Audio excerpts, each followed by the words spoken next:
Yeah, well, that seems like a nice place to transition to. So, I'm just gonna like to give people the vague overview of what's happening with Greensill.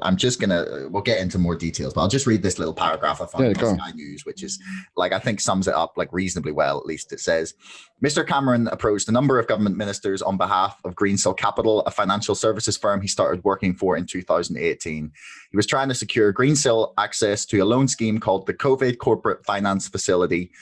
The former Prime Minister wanted Greensill Capital to be able to issue loans using taxpayer cash through this scheme. And according to newspaper reports, Mr. Cameron stood to make millions of pounds through his share holdings in the firm. So I think Sky have done like a reasonable job, at least in giving us a nice little opening to what's going on with Greensill, at least there. Yeah.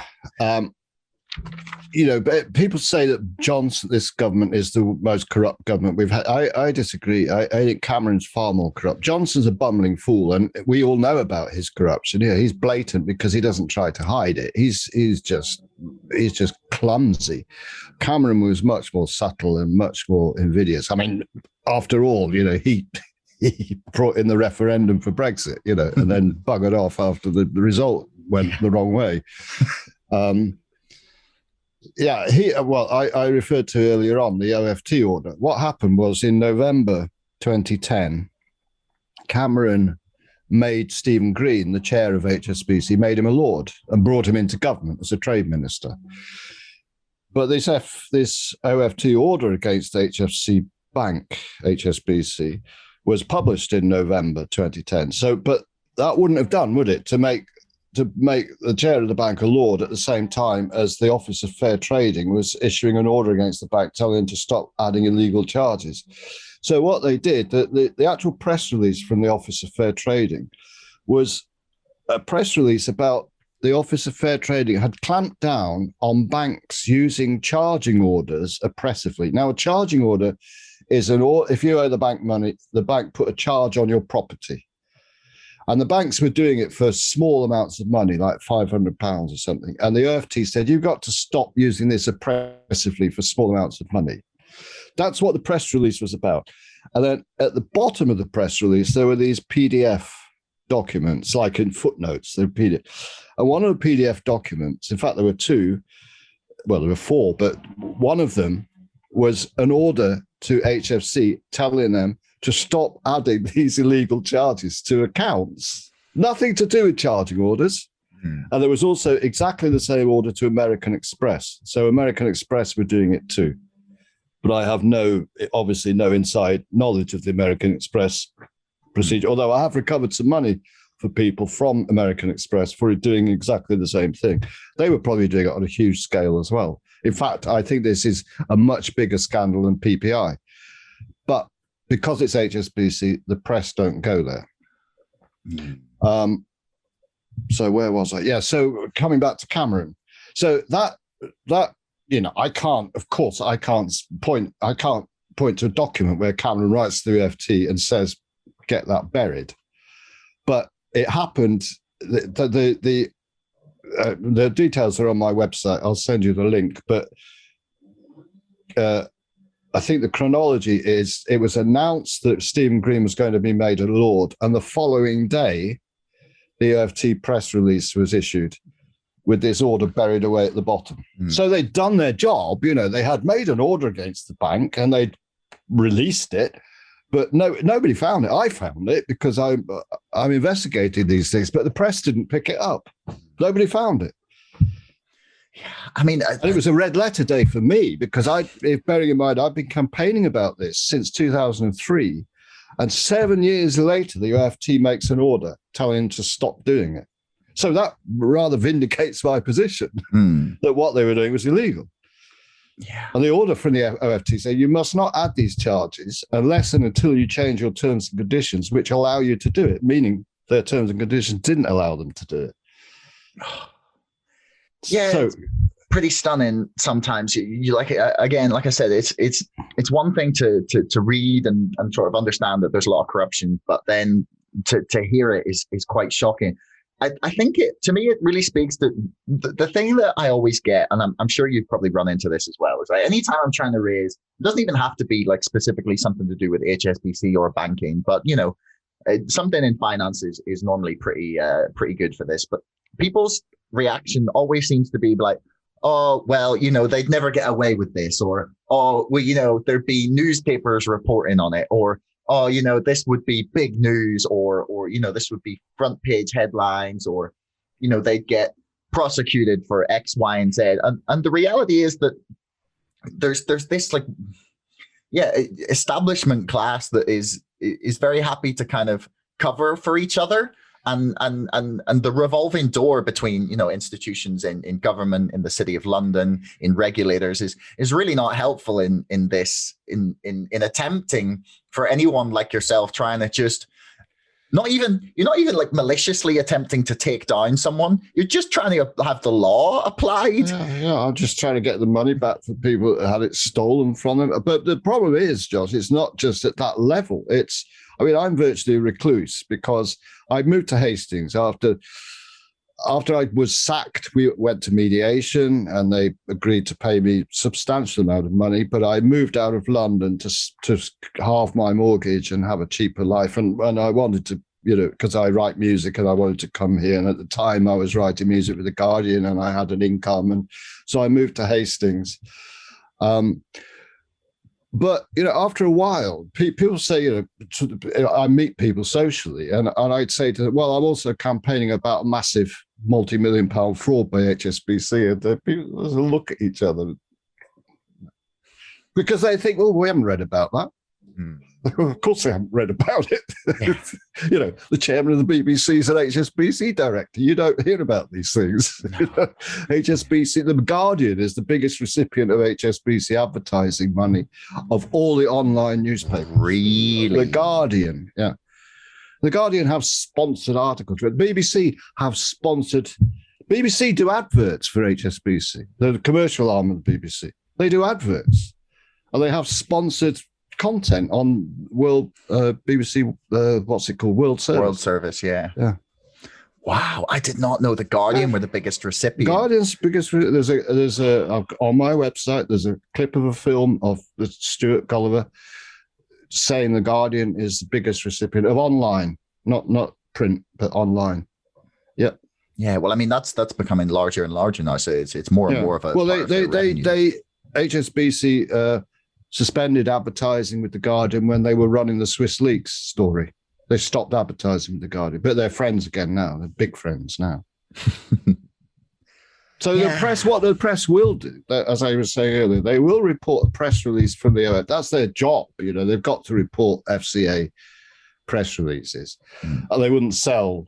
They'd lose all credibility if they didn't report those things. So I think it's understood between them that they'll report these things, but they won't investigate. They won't expose something themselves. So I wonder now why Cameron has been thrown to the dogs. Why suddenly is Cameron being exposed? I think it was it the Telegraph or the Financial Times that started this Greensill thing? It doesn't matter, but why suddenly now? Because, most people up there, they will know what Cameron was up to.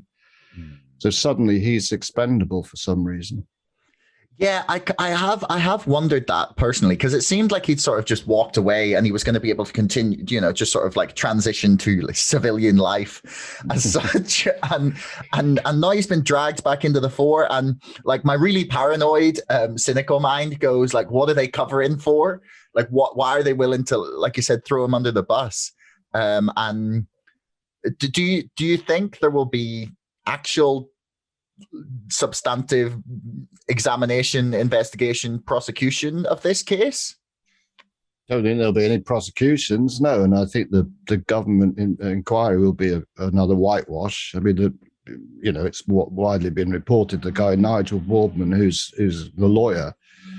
I mean, he acted for Carillion. Now, there's another interesting connection there. Actually, he acted for Carillion prior to them going out of business. I don't think Carillion actually used Greensill services, but they certainly did use what's called supply chain finance, which is a very dodgy area of finance. One of the biggest banks actually involved in that, of course, is HSBC. But in July 2017, I think it was, Carillion issued a profit warning, which means, that they've got their finances are in a precarious situation. And at the end of July 2017, it was announced that the UK Export Finance, which is a government body to promote trade overseas, had guaranteed to Carillion an HSBC loan of $200 million in the month that they were issuing a profit warning. So people knew that Carillion was in trouble, but the government backed an HSBC loan to them. It's almost like laundering money straight to HSBC. Taxpayers' money. It's if Carillion failed to pay back HSBC, then the taxpayer will pay it. So it's almost like money laundering straight to HSBC. Now, this Nigel Boardman, he was acting for Carillion certainly up until May that year. So those negotiations with the Export Finance must have been going on, prior to July. These things don't just happen overnight. So he must have been involved in those negotiations. But anyway, the point is, he's a non-executive director at the Business Institute, the business department, BEIS, can never remember what it stands for, Business Enterprise, whatever it's called. He's a non-executive director, so he's employed by the government anyway. So he's the son of a Tory lord. I mean, it'll be a whitewash. So will the Treasury. I mean, the Treasury have announced an inquiry too, but they're only looking for what lessons can be learned. So no action will be taken against Cameron. But I think I'm sure they'll learn their lesson and be more secretive about it next time. Well, that's what I'm saying. I mean, but why are they going for Cameron? Because 5-6 years ago, he wouldn't have been exposed, especially if it was connected with HSBC. Now, let's go back to Cameron and HSBC. After the Lord Green was put into government, and I mean, incidentally, after it was 2000, let's go back. That was 2010. Stephen Green was made a Lord. In 2012, HSBC signed a deferred prosecution agreement in America because they've been laundering Mexican drug cartel money and then laundering money for Al-Qaeda and Hezbollah and so on, doing everything they were not supposed to do. But instead, the American Department of Justice wanted to prosecute them. But George Osborne, and this is not widely, George Osborne is known about because there is a letter from George Osborne to Ben Bernanke, the American head of the bank. Fed, wasn't he? Was he head the Fed? The Fed, yeah. George Osborne wrote to him and said, you can't prosecute HSBC. It will destabilize the world economy. You can't do it. But Cameron also had a meeting with Obama about it around about the same time. That's not widely reported, but there's an American whistleblower who's reported that. So you've got Cameron and Osborne fighting for HSBC. You see, the problem is they would have lost their license if they'd been prosecuted in America. They would have likely lost their banking license in the States, and it would have caused some big problems. So between 2012 and 2017, because it was a 5-year DPA, HSBC were on probation. So that if any other nefarious activities by them was uncovered during that period, they could still lose their license in America. So in 2017, I think it was, David Cameron put an HSBC director, Rhoda Fairdean, head of the BBC. And Camilla Cavendish, there was an election in 2015, I think it was, for Cameron to be re-elected. And the Sunday Times were going to write an article about his involvement in covering up this HSBC fraud. Tom Harper, the Home Affairs correspondent, spent a lot of time with me on this article. And the day before it was going to be a big spread in the Sunday Times. The day before, I sent him an email just to confirm that it would be in, so I knew whether to go buy the paper the next day. He just said, no, sorry. And as always with the media, when they spike a story, they never tell me why. Mm-hmm. They never tell me.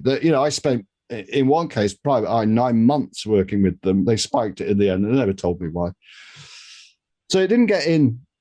But the associate editor of the Sunday Times at the time, Camilla Cavendish, who incidentally around that time had a meeting with Cameron at Chequers.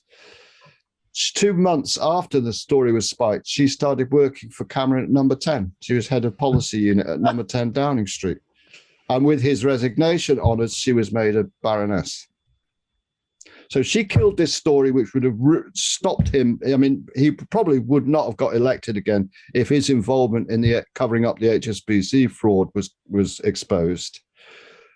So she killed that story. He went on to be elected. Then we all know what happened. Then we have Brexit and so on and so on. Now, that's just another example of, I mean, so many people who have covered up this story have been rewarded. The year that Rona Fairhead was put into the BBC, there was another director at HSBC called Jonathan Evans, and he was the ex-director general of MI5.